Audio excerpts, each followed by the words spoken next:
start going through them at this point. The first question of which is, how many hours per week are you willing to commit to working as county attorney?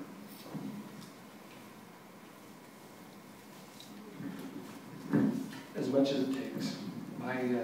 It's not uncommon for me, and you can verify this with my wife, to have my cell phone ring at 3 in the morning on a weekend. Sometimes I call them my deputies because I think I have a pretty close relationship with law enforcement here in the county and the sheriff's office.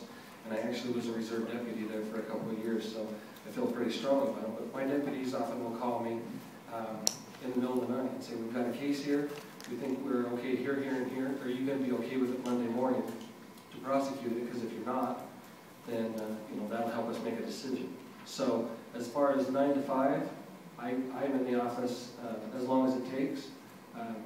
We work 4 10s here in the county. I find that Fridays is a good day for me to get caught up and not have the phone ringing all day.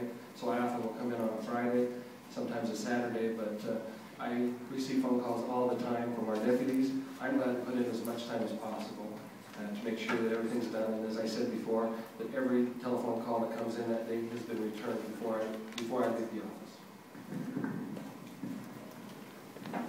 My wife gets mad at me because I'm a workaholic.